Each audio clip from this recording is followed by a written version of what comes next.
Account Management and Access Control Policy.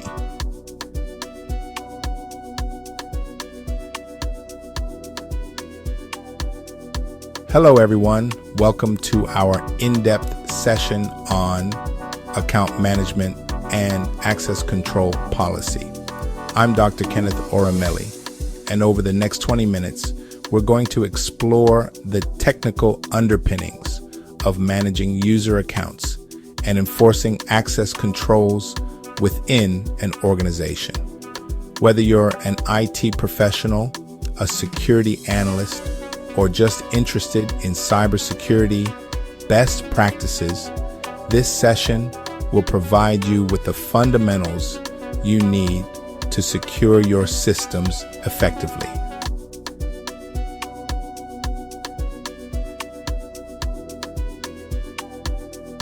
Account management is the backbone of organizational security. At its core, account management is the process of creating user accounts when someone joins your organization, maintaining these accounts throughout their life cycle, and securely terminating them when they leave or change roles. Let's break down the key components: user provisioning and deprovisioning. This involves setting up new user accounts and ensuring that when a user no longer needs access, their account is deactivated. Account lifecycle management. Beyond creation and deletion, it's important to manage ongoing aspects like role updates, password changes, and periodic access reviews. Privilege management.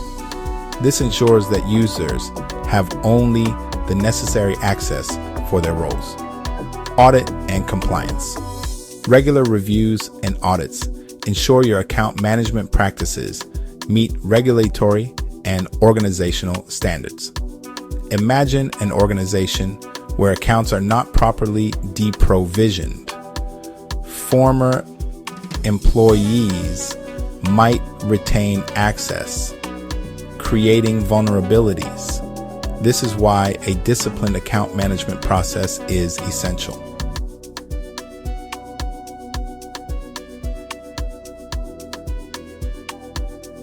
Access control is all about ensuring that users have the right level of access, no more, no less. Here are some fundamental principles. Principle of least privilege. Every user or process should operate using the least set of privileges necessary to complete the task. This minimizes the potential damage from a compromised account. Need to know basis. Access should be granted based on what is strictly required for the user to perform the job functions. Separation of duties. No single individual should have control over all aspects of any critical process. This reduces risk by dividing responsibilities. Zero trust model.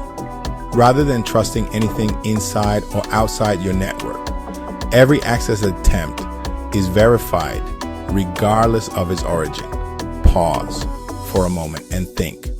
In your organization, how is the principle of least privilege implemented? Drop a comment below or note down your thoughts. It's always helpful to share real-world practices.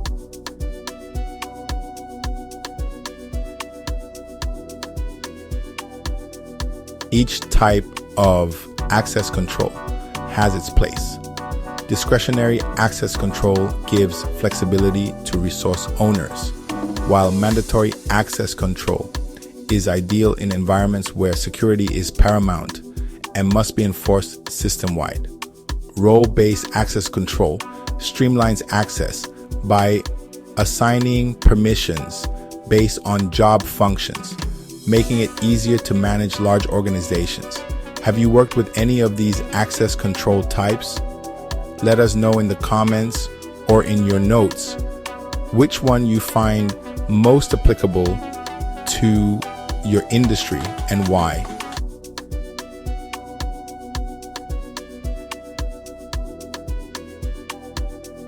Managing an account throughout its life cycle involves several key stages. First, account creation. Start with verifying the user's identity. Assign them a role that fits their job responsibilities, and set up an initial password that complies with security policies. Next, account maintenance. Over time, it's critical to perform regular access reviews and update password policies. Role changes should also be promptly reflected in account permissions to prevent unauthorized access. Finally, account termination. When an employee leaves or a role changes, access should be removed immediately. Additionally, data associated with the account might need to be archived and a full audit trail maintained for compliance purposes. This process ensures that every account is accurate and up to date, reducing the risk of outdated or orphaned accounts that could be exploited.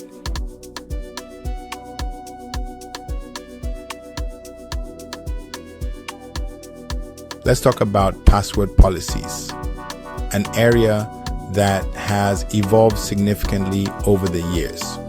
According to modern NIST guidelines, the focus is on creating longer, memorable passphrases rather than imposing overly complex requirements that lead to user frustration. Here are the key points. Minimum password length. Aim for at least 12 characters. Complexity and expiration. Instead of enforcing frequent changes or complex rules, focus on ensuring that passwords aren't on lists of known compromised credentials. Multi-factor authentication, MFA, provides an extra layer of security by requiring additional forms of verification. This can include something you have, like a hardware token, something you know, your password, and even something you are, biometric data. Implementing these best practices helps protect against brute force attacks and reduces the impact of compromised passwords.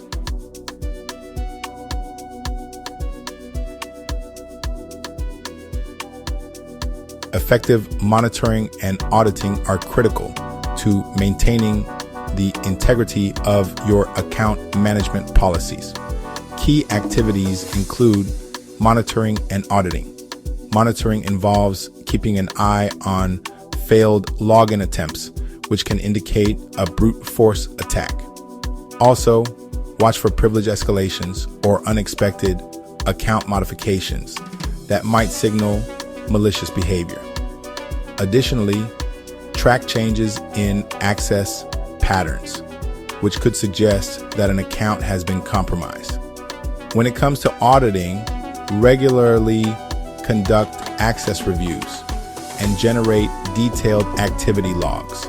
These audits not only help in early detection of suspicious activities, but also ensure that your policies remain compliant with industry standards and regulatory requirements. Automation can play a huge role here by alerting you to anomalies in real time.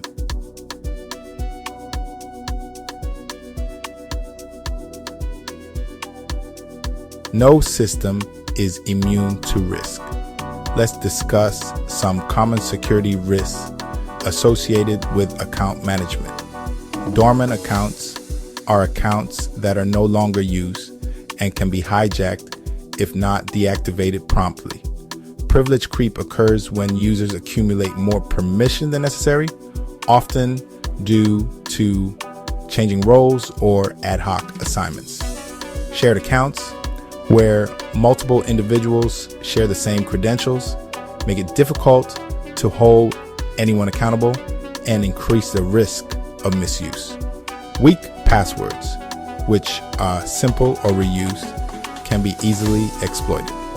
To mitigate these risks, implement regular account reviews, automate deprovisioning processes when an account is no longer needed, enforce strong authentication, measures like multi-factor authentication, and provide ongoing user training on security best practices. Think about your current environment. Which of these risks do you think poses the greatest threat, and how might you address it? Share your thoughts below or jot down some ideas for your next team meeting.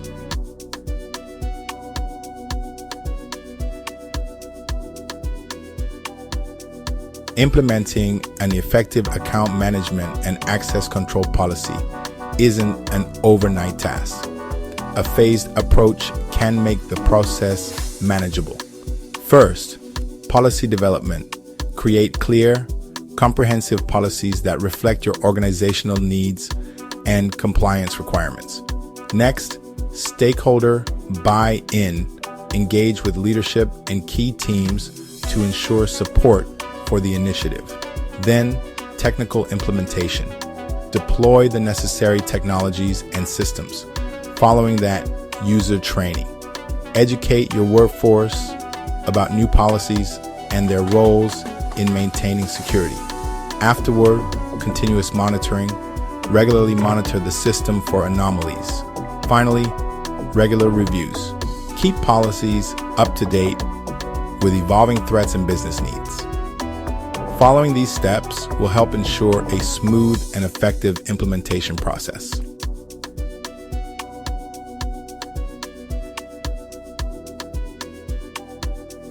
As we wrap up today's session, let's review the key takeaways.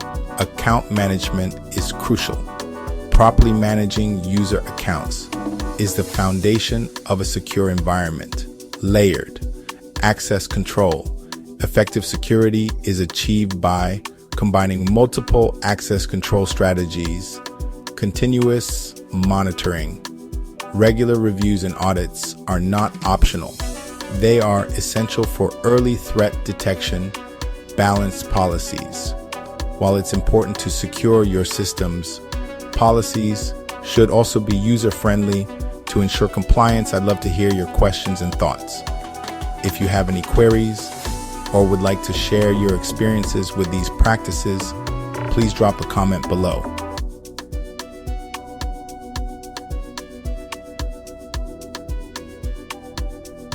Thank you for joining me in this technical explainer on account management and access control policy. For those interested in diving deeper, here are some valuable resources. NIST Special Publication 853 for comprehensive guidelines on access control. ISO IEC 27001, the International Standard for Information Security Management. SANS, Security Awareness, training materials. Great for practical security training tips, industry-specific compliance guidelines. Check with your regulatory bodies for tailored requirements. Before you go, make sure to like this video if you found it helpful, subscribe for more technical deep dives, and hit the notification bell so you never miss an update. Also, share your thoughts in the comments. What challenges do you face in account management and access control in your organization? Thanks again for watching, and stay secure.